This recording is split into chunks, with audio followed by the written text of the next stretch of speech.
حضرت ابراہیم علیہ السلام چھوڑائے جا کر، اللہ کا حکم تھا اپنی شریک حیات کو، اور اس وقت تک اکلوتے بیٹے تھے، دودھ پیتے بچے نوزائیدہ اسماعیل، حضرت اسماعیل علیہ السلام، اللہ کا حکم تھا اس ویرانے میں چھوڑائے جہاں گھاس کا تنکا بھی نہیں تھا، پانی کا قطرہ بھی نہیں تھا، اور چھوڑ کر واپس چل دیا، اللہ کا حکم تھا۔ اللہ سے دعا دیکھیے گا، ربنا انی اسکنت من ذریتی بواد غیر ذی زرع، میں نے اپنی ذریت کو صرف اولاد کو نہیں، یہ تو ایک ہی تھی نا، ابھی حضرت اسحاق پیدا نہیں ہوئے تھے، یہ بھی 80-84 سال کی عمر میں پیدا ہوئے حضرت اسماعیل۔ اب ذریت نسل کو، یہ ہے توکل، یہ اللہ پہ کہ میں اور آگے آ سکتی ہے اولاد، یہ تو یہ پہلی ہوئی تھی کہ میں اپنی نسل کو یہاں بسا دیا ہے میں نے، کیا کہہ رہے ہیں، بسایا ہے، اسکنتو، یہاں بسایا ہے، یہ بسانا تھا جہاں چھوڑ کر آئے تھے، جہاں تنکا بھی نہیں تھا۔ اللہ نے اگر یہ حکم دیا ہے جو چتڑے اڑانے کے لیے تھوڑی دیا ہے، اچھا یہاں چھوڑایا بواد غیر ذی زرع، جہاں کچھ نہیں اگتا، عند بیتک المحرم، تیرے پاکیزہ حرمت والے گھر کے پاس، ربنا لیقیموا الصلاۃ، اے ہمارے رب، ہمارے آگے اس سے پہلے کی دعاؤں میں سب میں میرے رب تھا، اس لیے کہ اپنی اولاد کی بات ہو رہی تھی، پیدا ہونے والی یہاں 3 ہے، بیوی بھی ہے، بچہ بھی ہے، اے ہمارے رب اس لیے چھوڑ کر جا رہا ہوں، یہ صلاۃ قائم کریں گے، نماز پڑھیں گے، یہ صلاۃ کا قیام، یہ صلاۃ کیا وہاں شام میں نہیں کر سکتے تھے صلاۃ کا قیام، اس کے لیے یہاں ڈالنا تھا لا کر، کہ یہاں پر اس لیے ڈال کر جا رہا ہوں کہ یہ صلاۃ قائم کریں گے، یہ تو وہیں ملک شام میں کرتے، صلاۃ بہت اچھی قائم کرتے۔ تو صلاۃ صرف یہ نماز نہیں ہے، نماز اس کا ایک حصہ ہے، جیسے ہم کہتے ہیں، جو ہماری زبان کے اندر آ گیا ہے، صلاۃ تو ایک پورا نظام ہے، اس کا ایک حصہ، تربیت کا لازمی حصہ، سب سے اسینشل حصہ وہ ہے جسے ہم نماز کہتے ہیں۔ کہا کہ یہ یہاں پر آپ کا گھر ہے، آپ کے پاکیزہ گھر کے پاس، یہاں سے وہ نظام اٹھے گا جس کے لیے ان کو چھوڑ کر جا رہا ہوں، ذریت میری چلے گی، اس بات کا اللہ کی طرف سے انہیں یقین ہے، ابھی بتایا نہیں گیا، اولاد کو چھوڑ کر جا رہے ہیں۔ تو یہ تھی تمنا ان کی کہ یہاں پر چھوڑ کے جا رہے ہیں تاکہ یہ اس نظام کو قائم کرے جو اس مرکز کے اوپر، جو دین کے مرکز کے اوپر چھوڑ کے جا رہا ہوں، یہاں سے جو نظام برپا ہوگا اس نظام کے قیام کی بنیادیں رکھ کر جا رہا ہوں میں اپنی نسل کو چھوڑ کر یہاں پر، آپ یہاں پہ ہمارے رب۔ تمنا یہ ہے، بچے کے پیدا ہونے کے بعد اس کی پرواہ نہیں کہ کھائیں گے کیا، یہ تو جب اللہ نے کہا چھوڑ کر آؤ تو پھر کھائیں گے۔ اور آگے کی دعا دیکھیے، دعا کا اگلا حصہ، فَجْعَلْ أَفْئِدَةً مِّنَ النَّاسِ تَهْوِي إِلَيْهِمْ، دور دور تک جہاں پر صرف سناٹا ہے، ویرانہ ہے، ریگستان، وہاں کوئی آئے گا کیسے؟ انہیں معلوم تھا آئیں گے، انہیں یقین تھا آئیں گے لوگ، یہ اللہ نے ایسی تھوڑی چھوڑ دیا یہاں پر، کہا کہ جب لوگ آئیں گے پر، وہاں تو یہ نہیں کہا جب لوگ آئیں گے، کہا لوگوں کے دلوں میں ان کی طرف سے ایسی الفت ڈال دیجیے گا کہ دل ان کے اوپر مائل ہو، ایسا ان کے دل میں ڈال دیجیے گا، یہ بھی یقین تھا کہ لوگ بھی آئیں گے یہاں پر۔ دعا یہ تھی کہ ان کے دل ان کی طرف مائل ہو جائے، اس لیے کہ انہیں تو وہ نظام قائم کرنا ہے نا وہاں سے، اس جگہ سے۔ اب اس کے بعد پھر یہ آ رہا ہے، وَارْزُقْهُم مِّنَ الثَّمَرَاتِ، اور پھر روزی کا اچھا انتظام کیجیے، بہت اچھی روزی کا پھل ہو ان کی روزی کے لیے۔ آج شہر کے اندر دنیا کے ہر حصے کے پھل ملتے ہیں، وہاں ایک بھی پیدا نہیں ہوتا۔ وَارْزُقْهُم مِّنَ الثَّمَرَاتِ، ایک ایک لفظ کے اندر باتیں ہیں، میں تو آگے پھر ایک ایک لفظ کی زیادہ تشریح یہاں پر کرنے کی گنجائش نہیں، لَعَلَّهُمْ يَشْكُرُونَ، یہ سب کچھ مانگا ہے، یہ چیزیں مانگتے نہیں ہیں آپ لوگ، پیرنٹس نہیں مانگتے، باپ نہیں مانگتے، مائیں نہیں مانگتے، شکر گزار ہوں وہ اس بات کے اوپر، اس لیے کہ لوگ بھی آ جائیں گے، کھانا پینا بھی ہو جائے گا، لیکن اس میں بھول نہ جائیں۔ بچہ جو ہے وہ، آپ کی تو تمنا یہ ہوتی کہ بڑے اونچے مقام پر کسی ایڈمنسٹریٹو پوسٹ کے اوپر چلا جائے، کہیں منسٹر بن جائے، کہیں ایڈمنسٹریٹر ہو جائے کسی جگہ کا، ڈائریکٹر بن جائے، اچھی کمپنیز چلائے، اچھا بزنس مین، جب اسے نعمتیں ملیں تو شکر گزار ہو، شکر کرنے والا ہو۔ بہت کچھ مانگ لیا، اللہ کا وعدہ ہے، وَإِسْتَأْذَنَ رَبُّكُمْ، اللہ نے یہ اذن عام کر دیا ہے، یہ لا، یہ قانون جاری کر دیا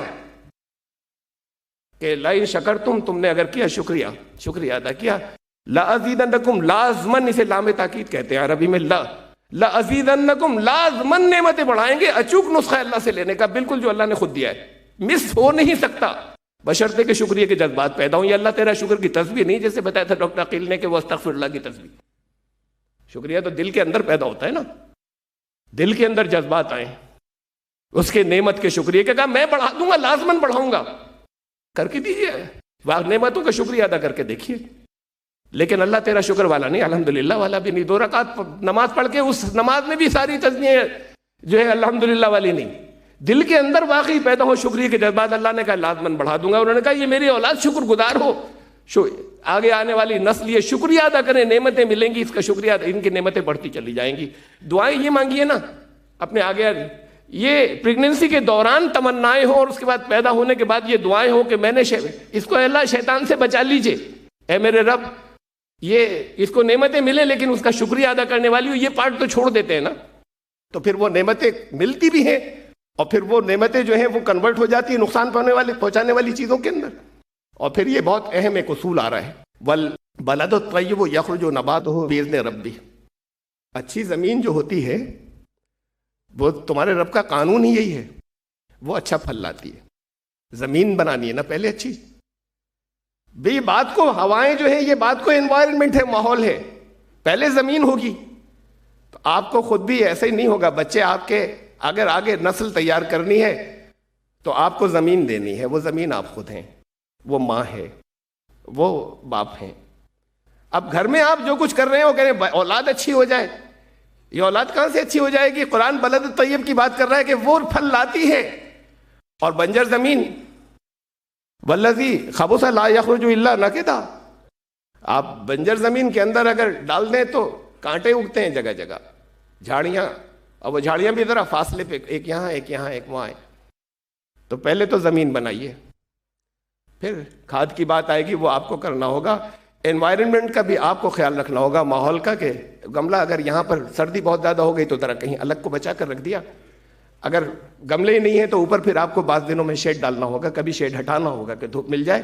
یہ انوائرمنٹ آپ کو دینا ہوگا، کھاد آپ کو دینی ہوگی. لیکن زمین سب سے پہلی چیز ہے. یہ ساری چیزیں یوز لیس ہو جائیں گی زمین نہیں ہے تو کچھ اپنی قربانیاں دینی ہوں گی. نسل بنانی ہے تو اپنی جس ڈگر پر چل رہے ہیں آپ اسی پر چلتے رہیں. کہیں کہ اولاد سنور جائے، اولاد کہاں سے سنور جائے گی زمین اچھی نہیں ہے تو.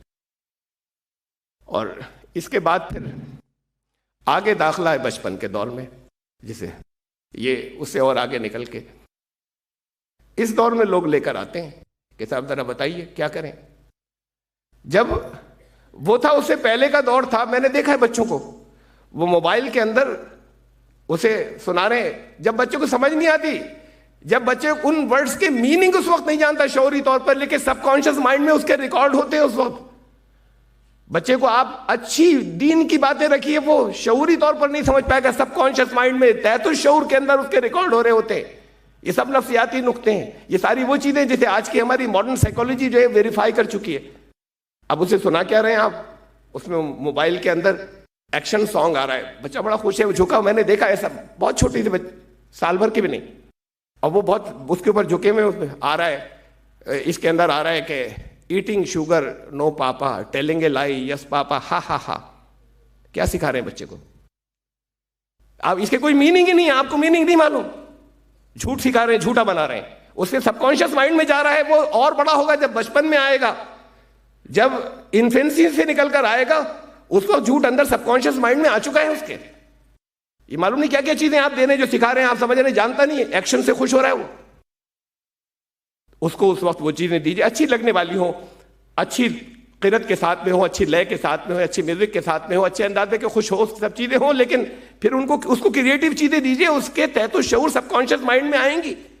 ایک بیہودیوں کی بھیڑ ہے جن کی میننگز کو آپ بچپن سے آپ خود پڑھتے چلے آئے ہیں اور آج اپنے بچوں کو دے رہے ہیں. ان کے میننگ کو دیکھیں، ان کے معنوں کو دیکھیں تو وہ سب کوڑے میں ڈالنے کی ہیں.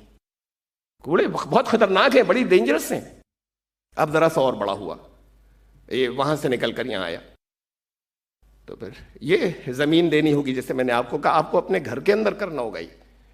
یہ اصول دیا ہے قرآن نے تربیت کا کہ بلد الطیب، اس کی پیداوار جو ہے، پیداوار تو تبھی ہوگی جب زمین آپ دیں گے.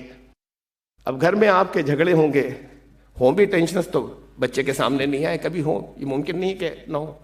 اور میں کیا عرض کروں، اصل میں تو ہوں گے بھی نہیں، بہت ریئر ہوں گے کبھی.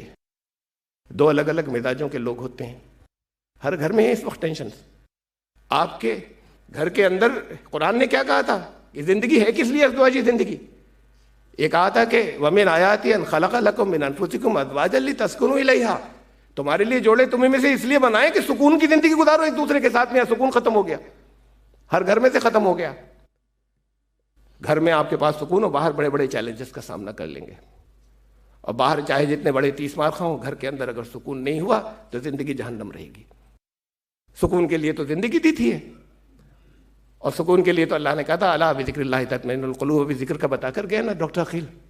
ذکر تو ریمائنڈر کو کہتے ہیں, جب یاد رہے اللہ ہر وقت, یاد رہے پھر وہ عمل کے اندر آئے گا. اور پھر ریمائنڈر یاد دلانے کو بھی کہتے ہیں ذکر. تو اس کے بغیر سکون آئے گا نہیں جب تک اللہ یاد نہیں, اس کے اندر زندگی کے اندر نہیں رہے گا.